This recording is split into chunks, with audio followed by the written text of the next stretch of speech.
हे नाथ नारायण वासुदेवाय। हे कृष्ण गोविंद हरे मुरारे। हे नाथ नारायण वासुदेवाय। श्रीमद् भागवत जी का मूल पाठ। दशम स्कंद का चतुर्दशो अध्याय। ब्रह्मा जी के द्वारा भगवान की स्तुति। ओम श्री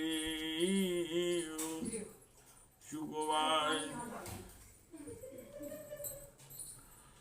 इत्यभीस्तो भुमानं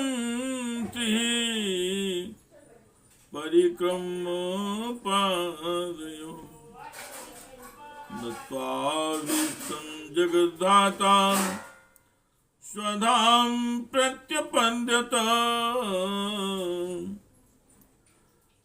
ततो अनुज्ञाप्य भगवान स्वाभुवं प्राङ्वस्थितान् वस्तान् पुलनमानिने यथा पूर्वसखं स्वकम्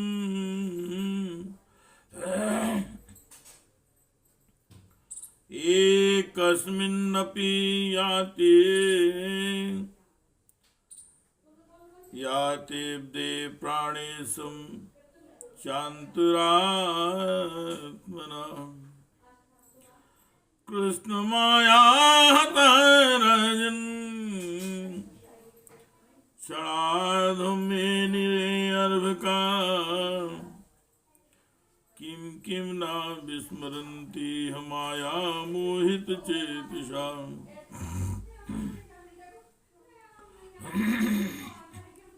यन्मोहितं जगत् सर्वं भीक्षणं विस्मृतात्मकम् ऊचश्च सुहृदां कृष्णं स्वागतं ते अतिरङ्गसा।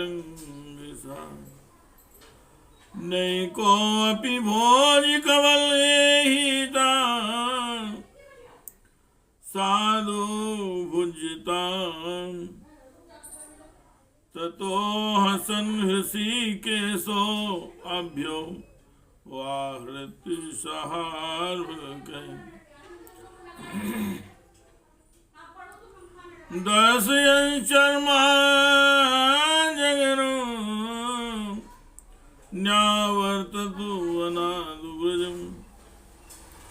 श्री सुखदेव जी महाराज कहते हैं, परीक्षित, संसार के रचयिता ब्रह्मा जी ने इस प्रकार भगवान श्री कृष्ण की स्तुति की। इसके बाद उन्होंने 3 बार परिक्रमा करके उनके चरणों में प्रणाम किया और फिर अपने गंतव्य स्थान सत्यलोक में चले गए। ब्रह्मा जी ने बछड़ों और ग्वाल वालों को पहले ही यथा स्थान पहुंचा दिया था। भगवान श्री कृष्ण ने ब्रह्मा जी को विदा कर दिया और बछड़ों को लेकर यमुना जी के पुल पर आए, जहां भी अपने सखा ग्वाल वालों को पहले छोड़ गए थे। परीक्षित, अपने जीवन सर्वस्व प्राण वल्लभ श्री कृष्ण के वियोग में यद्यपि 1 वर्ष बीत गया था, तथापि उन ग्वाल वालों को वह समय आधे क्षण के समान जान पड़ा, क्योंकि क्यों न हो वे भगवान की विश्व मोहिनी योग माया से मोहे जो हो गए थे। जगत के सभी जीव उसी माया से मोहित होकर शास्त्र और आचार्यों के बार बार समझाने पर भी अपने आत्मा को निरंतर भूले हुए थे। वास्तव में उस माया की ऐसी ही शक्ति है। भला उससे मोहित होकर जीव यहाँ क्या क्या नहीं भूल जाते। परीक्षित भगवान श्री कृष्ण को देखते ही ग्वाल बालों ने बड़ी उतावली से कहा, भाई तुम भले आए, स्वागत है स्वागत है। अभी तो हमने तुम्हारे बिना एक और भी नहीं खाया। आओ इधर आओ, आनंद से भोजन करो। तब हंसते हुए भगवान ने ग्वाल बालों के साथ भोजन किया और उन्हें आघात उनके शरीर का ढांचा दिखाते हुए वन से ब्रज में लौट आए। हे कृष्ण गोविंद हरे मुरारे, हे नाथ नारायण वासुदेव, हे नाथ नारायण वासुदेवाय। बर प्रसून वदातु विचिन्नितांग, प्रोन्ना वेणुदल संग वो सबादया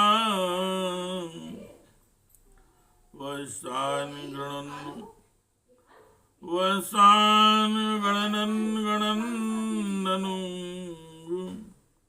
गीत पवित्र कीर्ति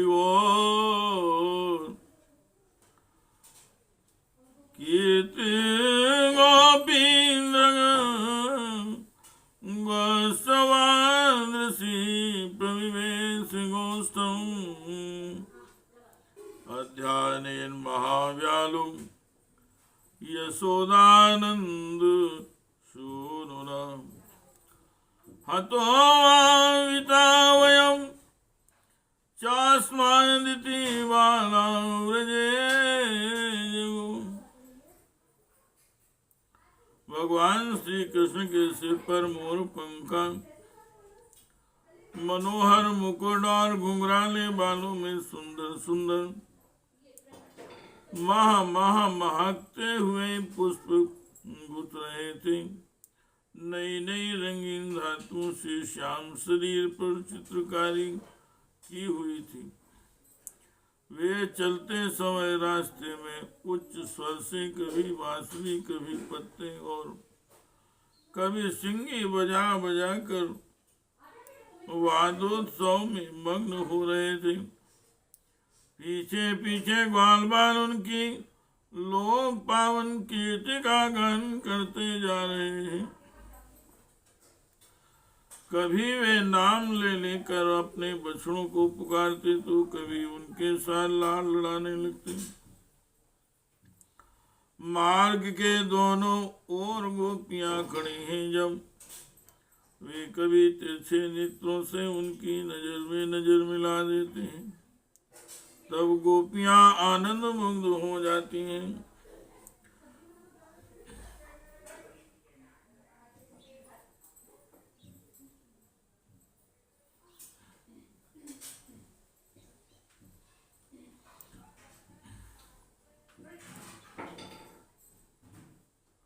इस प्रकार भगवान श्री कृष्ण ने गोष्ठ में प्रवेश किया।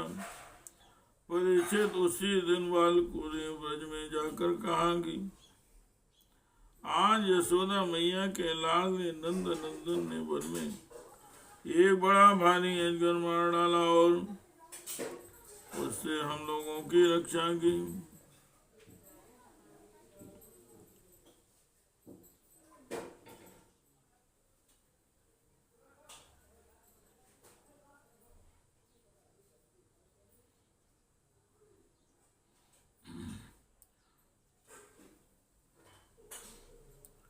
हे कृष्ण गोविंद हरे मुरारे, हे नाथ नारायण वासुदेवाय, हे नाथ नारायण वासुदेवाय।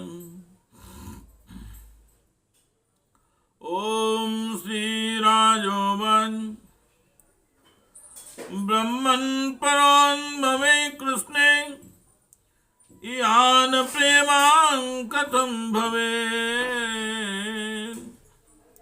यो जो अभूतपूर्वस्तु के सोन भय स्वपी कच्यता। राजा परीक्षित ने कहा, ब्रजवासियों के लिए भगवान श्री कृष्ण अपने पुत्र नहीं थे। दूसरे के पुत्र थे, फिर उनका भगवान श्री कृष्ण के प्रति इतना प्रेम कैसे हुआ?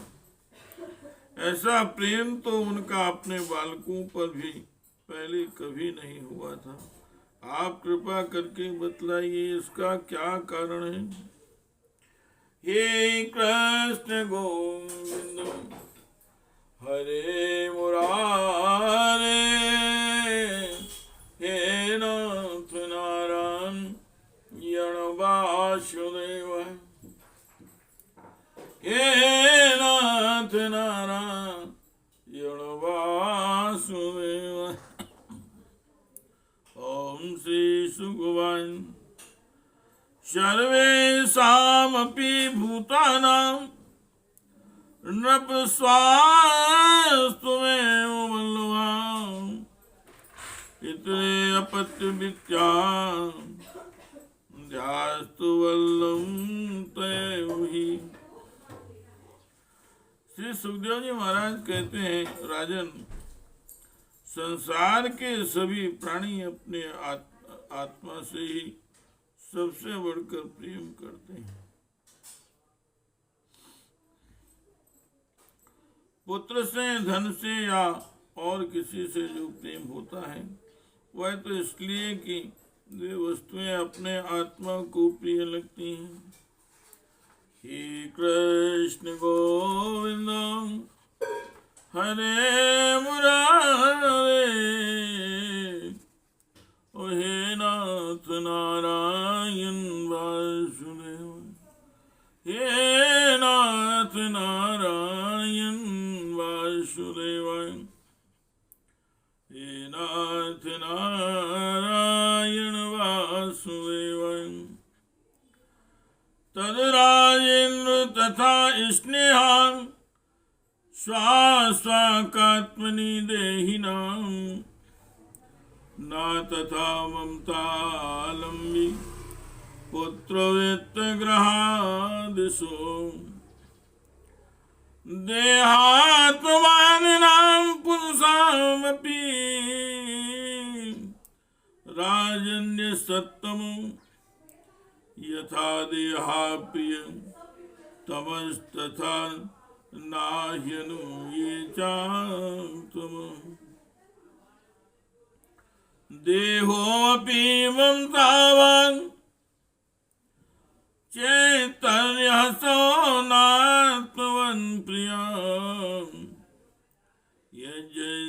यञ्जीर्यत्यपि देहेऽस्मिन् जीवता सावलीयसि। तस्मान् प्रियतमान् स्वात्मा सर्वेषामपि देहिनां तदर्थमेव सकलं जगते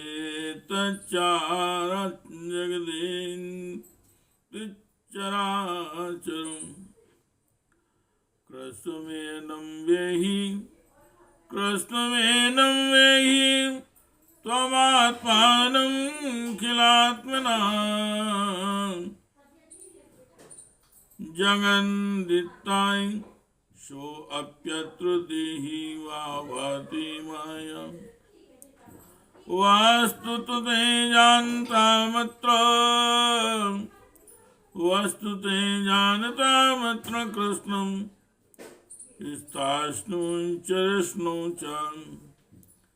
भगवान् रूपं खिलं नान्यदा वस्तुत्वं किंचन। सर्वेषामपि वस्तूनां वावृतो भवति स्थिता तस्यापि भगवान् कृष्णं किं तन्वस्तुरूपिताम्। राजेंद्र, यही कारण है कि सभी प्राणियों का अपने आत्मा के प्रति जैसा प्रेम होता है,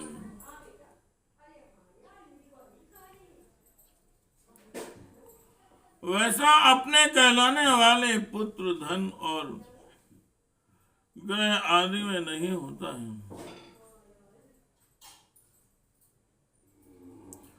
नृपश्रेष्ठ, जो लोग देह को ही आत्मा मानते हैं, वे भी अपने शरीर से जितना प्रेम करते हैं उतना प्रेम शरीर के संबंधी पुत्र, मित्र आदि से नहीं करते। जब विचार के द्वारा यह मालूम हो जाता है कि यह शरीर में नहीं हूँ, यह शरीर मेरा है, तब इस शरीर से भी आत्मा के समान प्रेम नहीं रहता। यही कारण है कि इस देह के जीर्ण शीर्ण हो जाने पर भी जीने की आशा प्रबल रूप से बनी रहती है। इससे यह बात सिद्ध होती है कि सभी प्राणी अपने आत्मा से ही सबसे बढ़कर प्रेम करते हैं और उसी के लिए सारे चराचर जगत में भी प्रेम करते हैं। इसलिए इन श्री कृष्ण की ही तुम सब आत्माओं का आत्मा समझो। इन श्री कृष्ण को ही तुम सब आत्माओं का आत्मा ही समझो। संसार के कल्याण के लिए ही योग माया का आश्रय लेकर वे यहाँ देहधारी के समान जान पड़ते हैं। जो लोग भगवान श्री कृष्ण के वास्तविक स्वरूप को जानते हैं, उनके लिए तो इस जगत में जो कुछ भी चराचर पदार्थ है अथवा इससे परे परमात्मा ब्रह्म नारायण आदि से भगवत स्वरूप है, सभी भगवान श्री कृष्ण स्वरूप है। श्री कृष्ण के अतिरिक्त और कोई प्राकृत अप्राकृत वस्तु है ही नहीं। सभी वस्तुओं का अंतिम रूप अपने कारण में स्थित होता है। उस कारण के भी परम कारण है भगवान श्री कृष्ण। तुम भला बताओ किस वस्तु की श्री कृष्ण से भिन्न बतलाएं, किस वस्तु को भगवान श्री कृष्ण से भिन्न बतलाएं। ये कृष्ण गोविंद हरे मुरारे, हे नाथ नारायण वासुदेव, हे नाथ नारायण वासुदेव। समाश्रिताये पदवं पदपालौ प्लवं, महत्पदं पुण्यसो मुरारी, भावं बुधिर्वत्सु पदं परं पदं पदं पदं पदं, यद् विपदां न तेषाम् एतत्ते सर्वाख्यातुं यत् पृष्टो अहमेन त्वया, यत् कौमारे हरिकृतं पौगण्डे परिकीर्तितम्, एतन् सुहन्भिश्चरितं मुरारेरगाननं, शाद्वल्येवनं च व्यक्तेतरद्रूपमजोर्विविष्टवम्, शृण्वन्मृगन्नेति नरो अखिलार्थ, एवं विहारे कौमारे, एवं विहारे कौमारे कौमारं जातुर्ब्रजे, नीलायने सेतुबन्धैर्मर्कटोन्वनादिभिः। जिन्होंने पुण्य कीर्ति मुकुंद मुरारी के पल्लों की नौका का आश्रय लिया है, जो कि सत्पुरुषों का सर्वस्व है, उनके लिए यह भव सागर बछड़े के खुर के गड्ढे के समान है। उनके परम पद की प्राप्ति हो जाती है, उन्हें परम पद की प्राप्ति हो जाती है और उनके लिए विपत्तियों का निवास स्थान यह संसार नहीं रहता।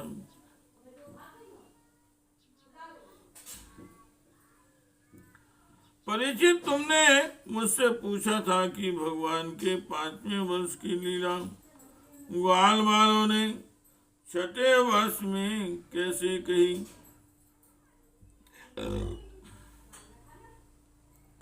उसका सारा रहस्य मैंने तुम्हें बतला दिया।